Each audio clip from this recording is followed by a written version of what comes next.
පුතේ මට රෙකෝඩින් ටික අමතක වුණා. ඒකින්ද මම මෙන්න මේක ආයෙ කියනවා. ඔව්. ඔයාලට නෙමෙයි ඈ. ඒතකොට පුතේ අපි x සහ y හොයාගත්තනේ.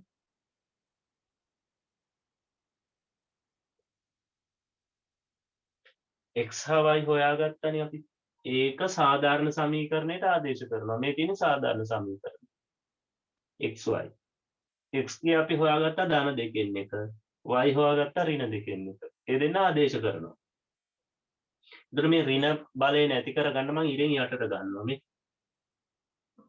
එතකොට බෙදීම g දෙකෙන් එක වෙනවා. දෙකෙන් එක පොදු පදයක්. ඒක වරහණක් දාලා l යි g යි පොදුවේ තිබ්බා. පුතේ දෙකෙන් එක වෙනි බලය කියන්නේ වර්ගමූලය.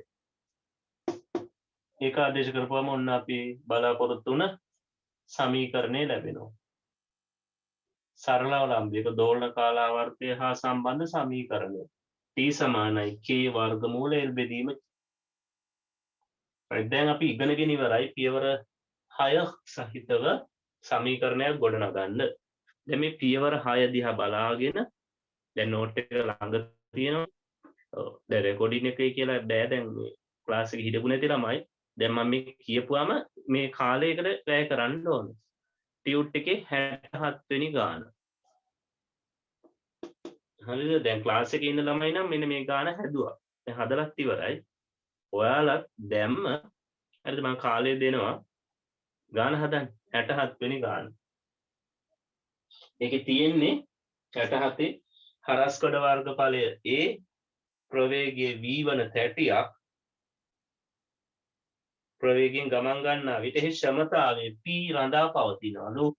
ඔන්න පුතේ අර පළවෙනි පියවර. යම් භෞතික රාශියක් කෙරෙහි බලපාන අනෙක් භෞතික රාශීන් විතර. ඒවා දීලා තියෙනවා. p රඳා පවතිනවලු a v හා d මත. කියන්නේ මේකයි සමානුපාතික සම්බන්ධයක් තියෙනවා. මෙන්න මම නොදන්නා පදයක් දානවා. එකට එක නෙමෙයි තියෙන්නේ. xy z කියලා දැම්මා. ඔන්න පුතේ පළවෙනි පියවර ඉවරයි. දැන් ඔයාලට තියෙන දෙවෙනි පියවරේ ඉඳලා ගාන හදන්න. හදන්න 67 හදන්න. ටියුට් එක 67 හදන්න උත්තරේ තියෙනවා. right. එතකොට දැන් රෙකෝඩින් එක මේ රංගපෑමක් කරේ. දැන් එතකොට විනාඩි 10ක් විතර ගිහිල්ලා තිබ්බා. මට අමතක වුණා රෙකෝඩින් එක දාන්න. දැන් ක්ලාස් එකේ හිටපු ළමයි මේ 67 කරලා ඉවරයි. පුතේ කාට හරි බැරි වුණ කෙනෙක් ඉන්නවද මේ 67 හදාගන්න? මට අහන්න බැරි වුණා. 67 ඉසුරු අහන්න ඕනද? 67 මගෙන් අහනවාද මේ හදලා ඉවරයි කියලා දත උස්සන්නේ? හදලා ඉවර නෑ ඒක කියලා දෙන්න. කියලා දෙන්නනේ කියන්නේ නේ. රයිට්. හරි. ඔය හොඳ වෙලාවට. ඔව් මම දැක්කේ හොඳ වෙලාවට පුතේ. දැන් ඔය අත ඉස්සෙවට මම සමහරවල්ලාට දකින්නේ නැහැ. ඒ වෙලාවට අනිවාර්යෙන් කතා කරන්න. ඒ කියන්නේ මම බෝඩ් එක දිහා බලන් ඉන්නවා. මම වෙන වැඩක ඉන්නවා. ඒකට ඔය අත උස්සන එක මට පේන්නේ නැහැ. දැන් බලන් හිටපින්ද මම දැක්කේ. ඒ වෙලාවට කල් ගත කරන්නේ නැතුව ඔයා මයික් එක ඔන් කරලා කතා කරන්න. එකල ප්‍රශ්නේ අහන්න. රයිට් 67 අපි හදනවා. 67 මම හදන්න. දැන් මේ ගණන් ටික හදලා ඉවර දරුවෝ ඔයාලට තව වැඩ තියෙනවා. මේ ටියුට් එකේ ඔක්කොම ගණන් ටික ඔයාලා හදන්න බෑ. තව කැමති ගානක් තෝරගෙන හදන්න. මේ හදලා ඉවර අය. තේරුණ අය. 67. මේ 67 වෙනි ගාන කියලා දීලා මම ක්ලාස් එක නවත්තනවා. සවින්දි දැන් ඔයාලට මේ අවුල් වෙන්නේ ඇයි දන්නවද? මේ ටියුට් එක තිබ්බ නැති හින්දා පුතේ. මේ ටික මේ වැඩ ටික කරලා තිබ්බනම් මේ පළවෙනි පිටුව කරලා තිබ්බනම් ඉදිරිය ලේසි. රෙකෝඩින් ටිකක් තියෙනවනේ ඔක්කොම නේද දැන්? පළවෙනි දවසේ ඉඳලා සියලුම රෙකෝඩින් තියෙනවනේ ඔයාගාමනේ? ඔව් සර්. ඔව් ඒක තමයි. ඒතකොට මේ ටියුට් එකත් අරගෙන නැත්තම් කියන්න මම මේ ෆොටෝ ටිකක් හරි දාන්න පුළුවන් නේද? තිවංක අපිට පුළුවන් නේද මේකේ ෆොටෝ ටිකක් දාන්න? ඔව් සර්. තිවංක එහෙනම් දානවද ෆොටෝ ටිකක්? ලස්සනට ගන්න පුළුවන් නේද? පුළුවන් සර්. හරි. එතකොට සවින්දි ඒ ටික බලලා හරි තිවංක කරයි. සවින්දි එතකොට ආයේ දැන් ටියුට් එක ගේන්නේ අද යන්න ඕනේ. අදම ඒ ෆොටෝ ටික බලලා රෙකෝඩින් ටිකක් බලාගෙන වැඩ ටික කරන්න. හරිද? මම උත්තර ටිකක් දාලා තියෙනවා මේ මානවල උත්තර ටිකත් ගෲප් එකට දාලා තියෙනවා. හරිද? මේ පළවෙනි පිටුවේ ඒ ටිකත් බලලා චෙක් කරගන්න. අක්කා ඉන්නවනේ ඔයාලට නම් අක්කගෙන් අහගන්නත් පුළුවන්. හරි 67 වෙනි ගාන මම හදනවා. ඔන්න පළවෙනි පියවර අවසන්. දැන් මම දෙවෙනි පියවරට යනවා. p සමානුපාතිකයි ax p සමානුපාතිකයි by p සමානුපාතිකයි dz. මේ ටික එකතු කරනවා.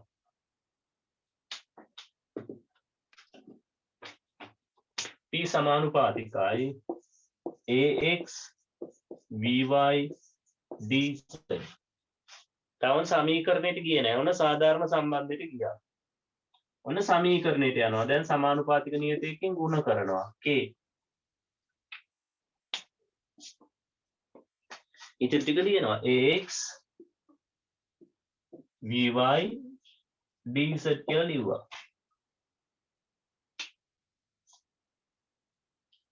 දැන් පුතේ තියෙන්නේ මම හිතන්නේ 4 හෝ 5 වෙනි පියවර සමීකරණයේ දෙපැත්තේ මානාදේශ කරන්න තියෙන්නේ.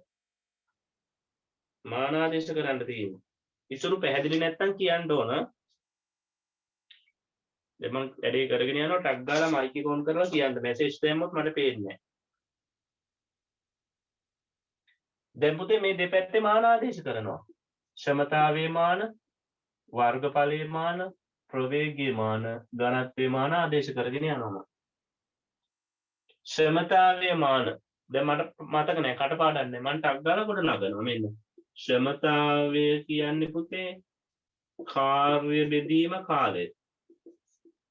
කාර්ය කියන්නේ බලය වැඩි කිරීම දුර. ඒක බෙදීම කාලය. ඔන්න බලන්නකෝ මම ලියාගෙන ක්ෂමතාවයේ මාන හොයාගෙන යන්නේ මම. බලයේ මාන නම් මට මතකයි MLT ඍණ 2. දුරේ මාන L, කාලයේ මාන T. දැන් මේ LL සුළු වෙනවා. ML වර්ගය වෙනවා. T ධනයක ඉරෙන් උඩට ගිහුවාම T ඍණ 1 වෙනවා. T ඍණ 3ක් වෙනවා. ML වර්ග T ඍණ 3.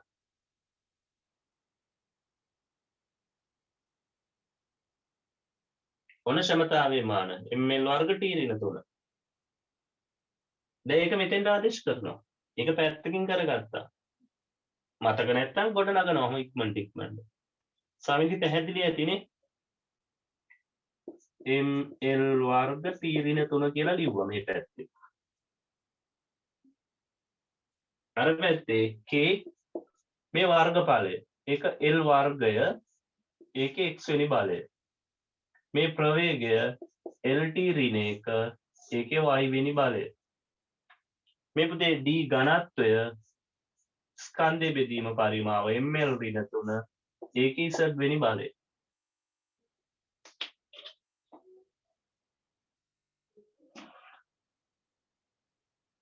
ඔන්න ආදේශ කරා. දැන් අපි කරන්න ඕන දෙපැත්තේ ඉන්න සමාන මානවල දර්ශක සමාන කරන බලයන් ටික සමාන කරන්න ඕනේ. ඉසුරු පැහැදිලි නැත්තම් කියන්න ඕන පුතා ඈ. ඉසුරු මේ ටික හරිද? මම වේගෙන් මේ වැඩේ කරගෙන යන්නේ. වේගෙන්. ඉසුරු හරි. වරහන් සුළු කර ගන්නවා දැන්. මේකේ වරහන් සුළු කරපුවම ly t ඍණ 1y ගෙන් ගුණ කරා ඍණ y. මෙතන වරහන් සුළු කරනවා mz L ඍණ 3z. ඔන්න වරහන් ටික සුළු කරා. දැන් ඉස්සෙල්ලාම මම m සඳහා ලියනවා. m ගේ මේ පැත්තේ තියෙන පළවෙනි බලය. මේ පැත්තේ තියෙන්නේ m ගේ z වෙනි බලය. එහෙනම් ඔන්න උත්තරයක් ආවා. z සමානයි 1යි. සුළු කරන්න ඕනෙත් නැහැ. ඊළඟට L ගන්නවා. මේ පැත්තේ ඉන්නවා 2. එහා පැත්තේ ඉන්නවා L මෙතන ඉන්නවා මෙතන ඉන්නවා මෙතන ඉන්නවා. 3 දෙනෙක් ඉන්නවා. 3 දෙනාම ලියමු. 2x ධන y ඍණ 3z. right ඊට පස්සේ t p සඳහා ලියන සමීකරණයක් ඍණ 3 මේ පැත්තේ ඉන්නවා මේ පැත්තේ t එක්කෙනා ඉන්නේ ඍණ y t එක තැනක ඉන්නේ ඍණ y එහෙනම් ඍණ 3 ඍණ y අපිට ඕන උක්ත කරගන්න ධන y දෙන්නම ඍණ ලකුණෙන් ගුණ කරන්න ඍණ ඍණ ධන වෙනවා ඍණ ඍණ ධන වෙනවා y සමානයි 3 දැන් දෙන්නේ හොයලා ඉවරයි zy හොයලා ඉවරයි ඒ දෙන්න ආදේශ කරනවා මෙතෙන්ද y වෙනුවට 3 ආදේශ කරනවා ඍණ 3 z වෙනුවට 1 ආදේශ කරනවා 3 වරක් 1 3යි ධන 3යි ඍණ 3යි කැපිලා යනවා ඉතුරු වෙන්නේ 2x 2x සමානයි 2යි දෙපැත්තම දෙකෙන් බෙදුවොත් x සමානයි 1යි දැන් ඔන්න තුන් දෙනාම x y z හොයාගත්තා ආදේශ කරන්න දැන් සාධාරණ සමීකරණයක මෙන්න මෙතෙන්ට ආදේශ කරන්න මෙන්න මේකට ආදේශ කරන්න තියෙන x y ගේ z ගියා එතකොට උත්තරේ එහෙනම් p සමානයි k ax vy dz ආදේශ කරනවා p සමානයි k a x ගියාගේ 1යි b y ගියාගේ 3යි d ගියාගේ 1යි මෙන්න උත්තරේ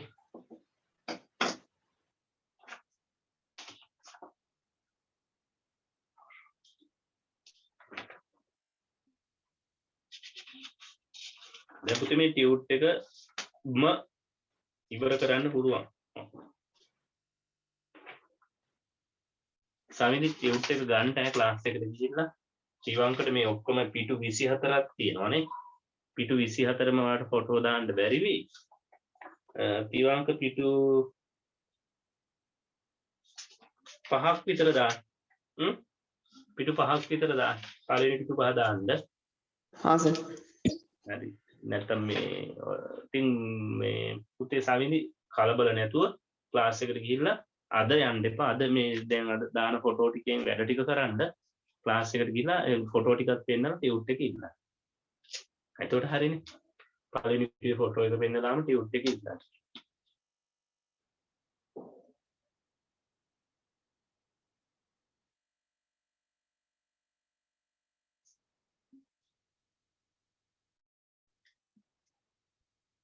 right.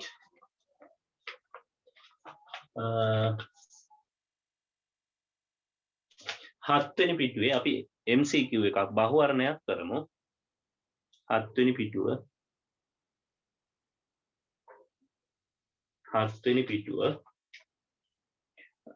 තිවංක මේකේ ෆොටෝ එකක් දාන්න ගෲප් එකට සමිති බලයි එතකොට 10 වෙනි ගාන. හරි. හත්වෙනි පිටුවේ 10 වෙනි ගාන.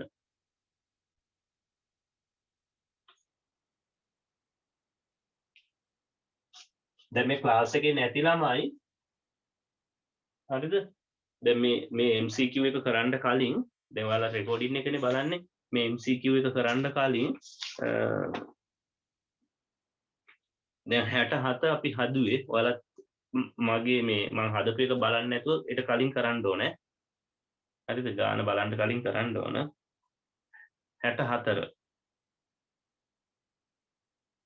64 වෙනි ප්‍රශ්නේ කරන්න ඕන හරිද ඊට පස්සේ ඔයාලට කැමති ගානක් තෝරගෙන ගණන් 3-4ක් තෝරගෙන අර නෝට් එක බලන්න නැතුව පියවර ටික බලන්න නැතුව ගණන් හදන්න පුළුවන් වෙනකම් නෝට් එක බලාගෙන ගණන් හදන්න. ඒක තමයි දැන් මේ වෙලාව වෙන් කරන්නේ ඒකට. අද ක්ලාස් එක කලින් නවත්තන්නේ ඒකට. ඔයාලටත් එක්ක කියන්නේ ක්ලාස් එකේ ඉන්න ළමයිට. පියවර ටික බලාගෙන ගණන් හදන්න ගොඩක්. ගණන් පුතේ 55 ඉඳලා 74ට යනකම් ගණන් ටික. ගණන් 20ක් තියෙනවා. හරිද right ඒ ටික කරලා තමයි දැන් අද වෙන වැඩවලට යොමු වෙන්න ඕන right 10 වෙනි ගාන උත්තරේ කීය වෙන්න ඇද්ද 10 වෙනි ගාන 10 වෙනි ගානේ උත්තරේ ගන්න බලන්න දැන් ඔයාලා ඉන්න අය මට උත්තර ටික කැමති උත්තරයක් දෙන්න පුළුවන් නේ. උත්තර පහක් තියෙනවානේ. උත්තරයක් හැමෝම දී යුතුයි. 6 දෙනෙක් ඉන්නවා. 6 දෙනාම උත්තර දෙන්න ඕන.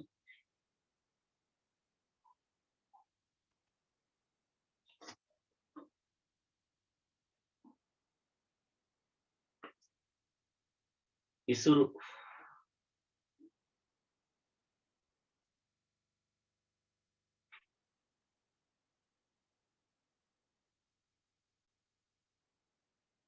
තිවංක දෙනවා උත්තරේ 3 කියලා.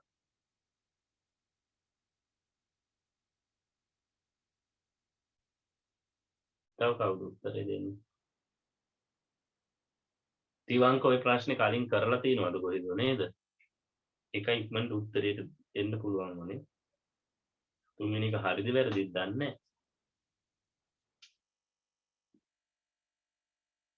කොහේ ශානි ඒ පාර උත්තරයක් දුන්නේ?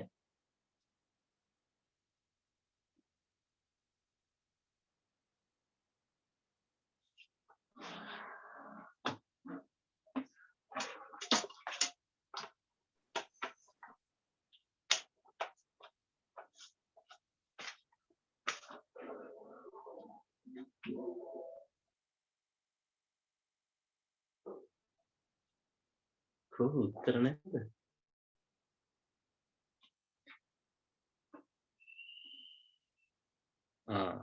දසුනි දුන්නා, හේෂානි දුන්නා උත්තරේ, 3 දෙනෙක් දුන්නා උත්තර. ඉසුරු මොකද කියන්නේ?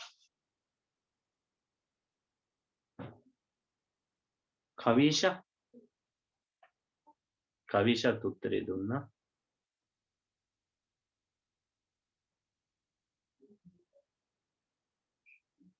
ඉසුරු දෙන්න ඕන. සවිඳි උත්තරේ දෙන්න ඕන.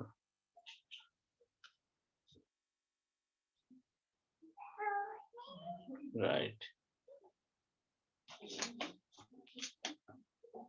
A සමානයි BC ධන D බෙදීම E සමීකරණය සලකන්න. මේ සමීකරණය හරිනම් ඒ රාශියේ ඒකක B හා C හි ගුණිතයට සමානයි. හරිනේ? A හරි. B නිවැරදි නම් 10 වෙනි ගාන විදිය 10 වෙනි ගාන. තවින්දි 10 වෙනි ගාන right. නිවැරදි නම් A සමානයි D බෙදීම E විය යුතුයමය.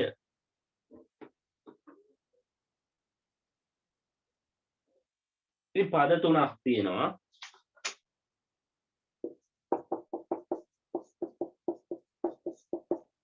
මේ පද තුනේ සමීකරණය හරිනේ. හරිනම් ඒකකයි මානයි සමාන වෙන්න ඕන. ඇයි ඔයාලා තුන්වෙනි එක තේරුවේ? උතේ මේ කවුද? ඒෂානේ. ඒ හරි නේද? ඒ ප්‍රකාශනය.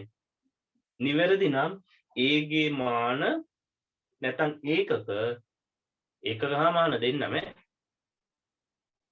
දැන් අපි මාන ගැන ඉගෙන ගත්තට ඒකක වලටත් ওই ලක්ෂණ ටිකම තියෙනවා. මෙයාගේ ඒකක මේ ගුණිතයේ ඒකක වලට සමානයි. ඒ හරි පුතේ. ඔයා 4 නේද තේරුවේ? ඒත් හරි. වාතරලා තිබ්බි BC කියලානේ. ඒත් හරි. C A ගේ මාන BC ගේ මාන D බෙදීම E ගේ මාන සමාන විය යුතුයි කියලා කියනවා. මොකද කියන්නේ? C හරිද වැරදිද? මේ තුන් දෙනා මේ පද තුන සමීකරණයේ මේ පද තුනේ මාන සමාන වෙන්න ඕන. මොකද කියන්නේ? C ප්‍රකාශය හරිද වැරදිද? මොකද කියන්නේ? අපි කතා කරමු. ඉසුරු සාමාන්‍යයෙන් මයික් එක ඔන් කරනවා. හරිද වැරදිද?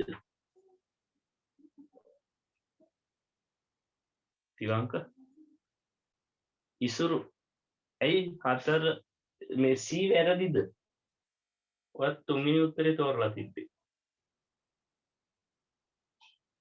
තිවංක ඔව්ද? ඇයි වැරදි? තුනම සමාන වෙන්න කියන්නේ.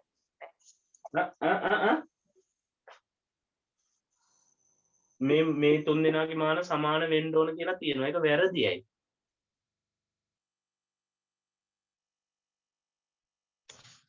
උඩ එකේ දීලා තියෙනවා A සමානයි BC ධන D බෙදීම E කියලා. ඔව්. ඔව්. එතකොට තුන්වෙනි C ප්‍රකාශනයේ තියෙන්නේ A මානි සමානයි BC සමානයි D බෙදීම කියලා. එතකොට අර දෙක එකහුව වෙලානේ A ට සමාන වෙන්න. නෑ කොල්ලෝ නෑ. එහෙම නෑ. ඒ සමීකරණේ A හැදෙන්නේ BC ධන D බෙදීමකින් තමයි. හැබැයි පද තුනක් තියෙන හින්දා අපි ඒකනේ සෑම පදයකම මාන සමානයි. මේකේ මාන මෙයයි ඒ මෙහෙම ලිව්වොත් වැරදි. A සමානයි BC සමානයි D බෙදීමේ කිව්වොත් වැරදි. A කියන භෞතික රාශිය සමාන වෙන්නේ BC ධන D බෙදීම ඊට. මෙහෙම ලිව්වොත් වැරදි. හැබැයි මේ අයගේ මාන සමානයි. මේ අයගේ මාන සමානයි. මේ සමීකරණේ පද තුනක් තියෙනවා නම් සෑම පදයක මාන සමානයි. අපි ඒක ඉගෙන ගත්ත දෙයක්. ඒක ඉගෙන ගත්ත දෙයක්. දසුනි. ඔයත් මේක වැරදි කිව්වා. හේතුවක් තියෙනවා නම් කියන්න. දැන් ඔන්න ත්‍රිවංක කිව්ව කාරණේ වැරදි. ත්‍රිවංක කියන්නේ මේ තුන් දෙනා සමාන වෙන්නේ එකතුවට සමාන වෙන්න ඕන කියලා. එහෙම නෑ. එහෙම නෑ. දැන් මේ බලන්නකො. සෙන්ටිමීටර් 10 සමානයි සෙන්ටිමීටර් 7 ධන සෙන්ටිමීටර් 3. එතකොට 10 සමානයි 7 සමානයි 3 කිව්වත් වැරදි. එහෙම වැරදි. හැබැයි සෙන්ටිමීටර් 10 මාන සෙන්ටිමීටර් 7 මාන සෙන්ටිමීටර් 3 මාන සමානයි. කොහොම සමාන? ඕක හරි. ඔව් ඉස්සුරු මොකද කියන්නේ? සර් ඔක තියෙනුනේ මාන වශයෙන් සමානයි කියලානේ. ඔව් මේ තියෙන මාන මේ කොටු අරහන දාලා තියෙන මාන කියලා. කොටු අරහන දාලා තියෙන මාන සමානයි කියලා. ඔන්න ඔයාගේ තර්කෙත් වැරදිනවා දැන්. මේ A ගේ මාන BC ගේ මාන DE ගේ මාන වලට සමානයි. D බෙදීම E ගේ මාන වලට සමානයි. මාන වශයෙන් සමානයි කියලා තමයි කියන්නේ. මේ මම කිව්වා වගේ මේ මෙහෙම කිව්වොත් මේක හරි. 10 සෙන්ටිමීටර් ගේ මාන 7 සෙන්ටිමීටර් ගේ මාන 3 සෙන්ටිමීටර් ගේ මාන සමානයි. හැබැයි 10 සෙන්ටිමීටර් සමානයි 7 සෙන්ටිමීටර් සමානයි 3 සෙන්ටිමීටර් කිව්වොත් මේක වැරදි. මේක වැරදි.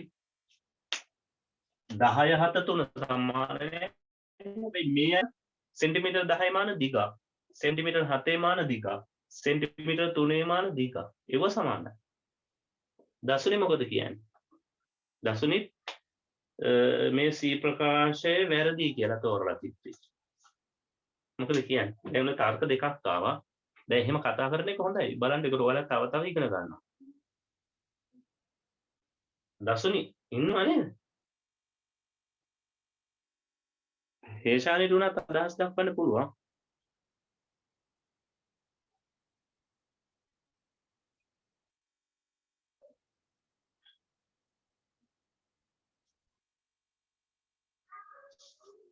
ත්‍රිවංක දැන් මොකද කියන්නේ? දැන් හරි සර්. ඉස්සුරු මොකද කියන්නේ? උත්තරේ 3 C වැරදි. උත්තරේ 3 C වැරදි. ඒෂානි මොකද කියන්නේ දැන්? කතා කරන්න ඕනේ. තව විනාඩියයි 2යි තියෙන්නේ. විනාඩියයි තියෙන්නේ. ඒ ප්‍රකාශනයේ තියෙනවා නිවැරදි නම් මේ සමීකරණේ නිවැරදි නම් A ගේ මාන BC ගුණිතයේ මාන වලට සමාන වෙන්න ඕන. ඒක හරි. B ප්‍රකාශනයේ කියනවා මේ සමීකරණේ නිවැරදි නම් A සහ DE මාන සමාන